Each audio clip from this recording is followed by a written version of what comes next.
आज हम लोग डिटर्मिनांट के प्रॉपर्टीज के बारे में पढ़ेंगे। हम लोग डिटर्मिनांट के कई प्रॉपर्टीज होते हैं, उनमें से यहाँ पे 3 प्रॉपर्टीज को आपको बताया जाएगा। ठीक है, तो हम लोग डिटर्मिनांट के बारे में पढ़े हैं and how to find the value of determinant वो भी हम लोग सीख चुके हैं। माइनर्स एंड कोफैक्टर्स के बारे में जान लिए हम लोग, किसी भी डिटर्मिनांट के माइनर्स और कोफैक्टर को कैसे ज्ञात कर सकते हैं वो हम लोग जान चुके हैं।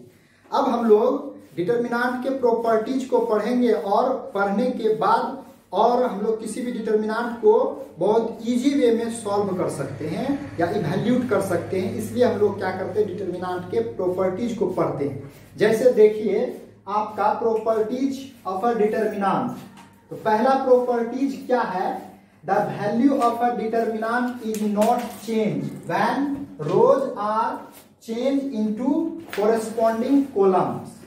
अगर कोई भी डिटर्मिनांट हम लोग ले लिए, ठीक, उस डिटर्मिनांट प्रॉपर्टीज का मतलब क्या सुनिए, यही बोला है the value of a determinant, यानी कि किसी भी डिटर्मिनांट का जो वैल्यू होता है वो क्या होता है, चेंज नहीं होता है, नॉट चेंज्ड, चेंज नहीं होता यानी कि मान नहीं बदलता।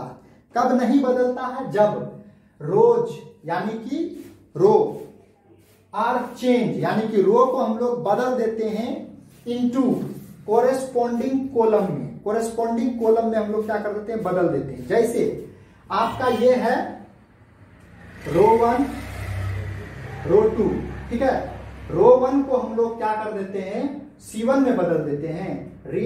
R2 को हम लोग क्या करते हैं, C2 में बदल देते हैं। यानी कि पहला रो अगर होगा तो उसको हम लोग पहला कॉलम में बदल दें, और दूसरा रो होगा तो उसको हम लोग दूसरा कॉलम में बदल दें, तीसरा रो है तो उसको हम लोग तीसरा कॉलम में बदल दें।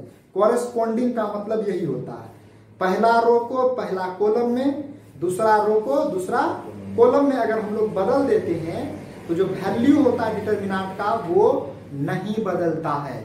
वो कैसे, देख लीजिए, ये आपका एक डिटर्मिनांट है 2 4 5 6, इसका हम लोग वैल्यू इवैल्यूएट करते हैं। ठीक है, जैसे देखिए यहाँ पे हम लोग जानते हैं ये डिफाइन क्या, 6 दूना 12 माइनस 4 पंचे 20, निकल गया आपका -8, ए का वैल्यू -8। अब हम लोग क्या किए हैं, इस डिटर्मिनांट के रो को हम लोग कॉलम में बदल दिए, है ना, कोरेस्पॉन्डिंग कॉलम में। R1 को C1 में, R2 को C2 में कन्वर्ट कर दिए, है ना। C आपका ये हो गया, रो आपका ये हो गया, है ना, ये वाला क्या है, रो, और ये वाला आपका कॉलम हो गया। ठीक है, इस तरीके से। तो अब देखिए करके देखते हैं, 6 दूना 12 माइनस 5 20, तो कितना आ गया, -8।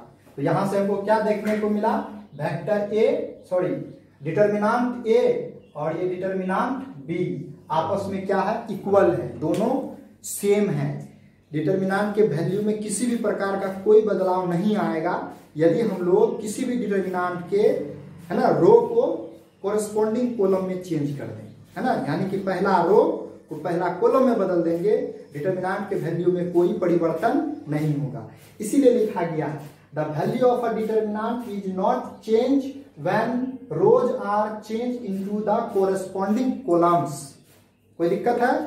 इस तरीके से हम लोग किसी भी डिटर्मिनांट के वैल्यू को बड़े इजी वे में सॉल्व कर सकते हैं। ठीक, नेक्स्ट प्रॉपर्टीज क्या आता है, इफ एनी 2 रोज, यदि किसी डिटर्मिनांट का 2 गो रो और अथवा 2 गो column of a determinant are interchange, the sign of determinant is change but its value is same.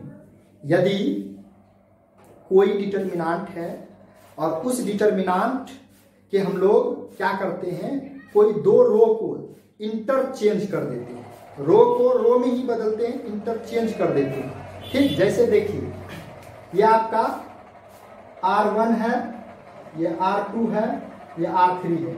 हम लोग किए क्या है, R1 को R3 में कन्वर्ट कर दिए हैं और R3 को R1 में कन्वर्ट कर दिए, इसी को बोला जाता है, ये जो हम लोग प्रोसेस कर रहे हैं यही बोला जाता है इंटरचेंज।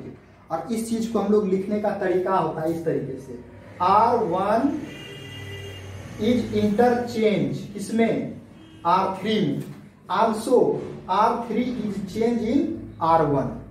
जो हम लोग इतना लंबा भाषा बोलेंगे उसका मतलब यही है, चिन्ह बता रहा है कि R1 को R3 में अगर हम लोग केवल एक ही में बदलेंगे तो केवल एक तरफ से चिन्ह लगेगा, अगर उधर का भी हम लोग कन्वर्ट किए हैं तो दोनों तरफ से लगेगा। ये बता रहा है कि R1 को हम लोग R3 के जगह रख दिए हैं, R3 को R1 के जगह रख दिए हैं। तो R1, तो यहाँ सवाल वही बोला है, इफ एनी टू रोज अथवा कोई दो columns of a determinant are interchange, है ना, स्थान में एक अदला बदली कर देते हैं ना, इसके बदले में वहां उसके बदले में यहाँ, है ना, स्थान को क्या कर दिया जाता है, परिवर्तित कर दिया जाता है। तो ऐसे कंडीशन में जो डिटर्मिनेंट होता है उस डिटर्मिनेंट का वैल्यू जो होता है सेम होता है, वैल्यू जो होगा डिटर्मिनेंट का वो नहीं बदलेगा, लेकिन दोनों का जो साइन होता है, चिन्ह जो होता है वो बदल जाता है। अगर इसका प्लस होगा तो इसका माइनस होगा, अगर इसका माइनस होगा इसका प्लस होगा। जैसे हम लोग अभी करके देख लेते हैं, जैसे यहाँ पे दिखाया गया है, हम लोग इवैल्यूट करना जानते हैं। ये आपका हो जाएगा 1, ये आपका 12 माइनस 12, ये आपका फिर 1 हो जाएगा, और आपका 8 माइनस 12 हो जाएगा, और प्लस 1 हो जाएगा, और ये आ जाएगा 6 माइनस 9 हो जाएगा। तो यहाँ से तो ये वाला टर्म क्या हो जाएगा 0, और ये वाला माइनस, ये देखिए यहाँ पे माइनस 4 होगा, और मल्टीप्लाई कर देंगे तो प्लस 4 हो जाएगा, ठीक है। उसके बाद यहाँ पर 6 माइनस 9 करेंगे तो माइनस 3 आएगा, माइनस 3, और प्लस 1 को मल्टीप्लाई करेंगे तो माइनस 3, और इसको सॉल्व कर देंगे तो मेरा रिजल्ट आ जाएगा 1।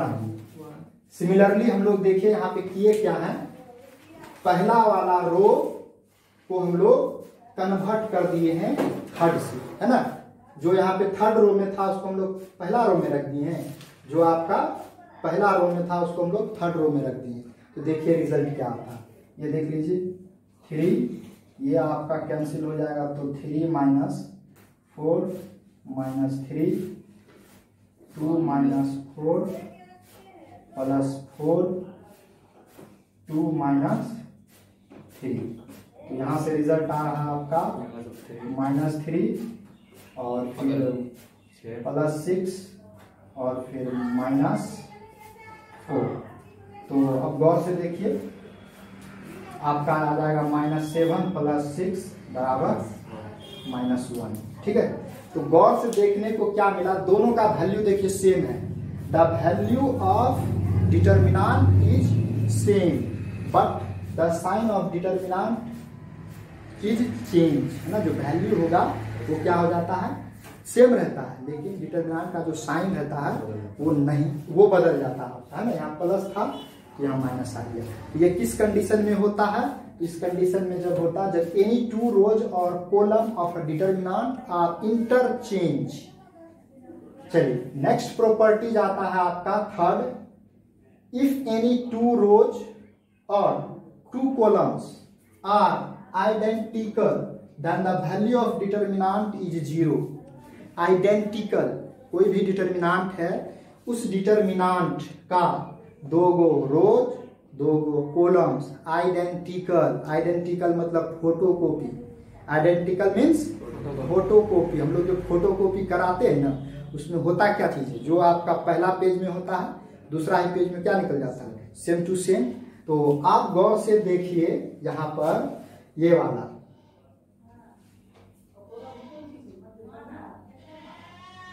पहला रो तीसरा रो फोटोकॉपी सेम टू सेम 100% लिख देंगे, इसका आंसर 0 और 0 ही आएगा। हम लोग सिंप्लीफाई करके देखें या कैसे भी देखें, अगर कोई भी डिटर्मिनेंट है उसका दो गो रो या दो गो कॉलम एक जैसा हो, आइडेंटिकल हो, तो उसका आंसर ही 0 होगा। हम लोग सिंप्लीफाई करके देख लेते हैं, आपका आ जाएगा ये 1, 15 minus 12 minus 2, 12 minus 6 plus 3, 8 minus 5, ठीक। तो यहाँ पे आ जाएगा -3 और यहाँ पे आ जाएगा आपका -12, ठीक है, -12 और ये आपका आ जाएगा, ठीक है, तो यहाँ पे 3, ठीक है, +9, ठीक है। इसका मतलब यहाँ पे आपका +3 होने वाला है ना, 15 में 12 घटेगा तो 3 आ जाएगा। तो यहाँ देखिए 3 और 9 जुटेगा तो 12 हो जाएगा और ये -12, रिजल्टेंट क्या आ गया, 0, ठीक है। 100% ही आएगा। कोई भी डिटर्मिनेंट देख लीजिए, यदि डिटर्मिनेंट का 2 गो रो आपका क्या हो जाए, सेम हो जाए, आइडेंटिकल हो जाए, रिजल्टेंट डायरेक्ट लिख दीजिए 0। यदि 2 गो कॉलम भी सेम हो जाए, क्या हो जाए, कॉलम भी सेम हो जाए, तब भी रिजल्टेंट क्या आएगा, 0 होगा। वो भी हम लोग निकाल के देख सकते हैं। देख लीजिए यहाँ पे आपका ये 1 है तो ये आपका हो जाएगा क्या, ये 15 - 12 -4 6 -6 +1, ये 12 - 15, तो यहाँ पे आ जाएगा 3 और फिर ये वाला टर्म हो जाएगा 0 और फिर यहाँ पे आ रहा -3। सॉल्व कर दिए, रिजल्टेंट क्या आ गया, 0 आ गया। तो हर एक कंडीशन में चाहे 2 गो रो चाहे 2 गो कॉलम आपका क्या होगा, सेम होगा, आइडेंटिकल होगा, फोटोकॉपी होगा। आंख बंद करके उसका वैल्यू क्या लिख दिया जाएगा, 0 लिख दिया जाएगा। इस तरीके से हम लोग डिटर्मिनेंट के 3 प्रॉपर्टीज को पढ़े।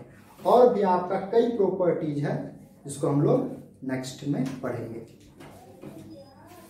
सर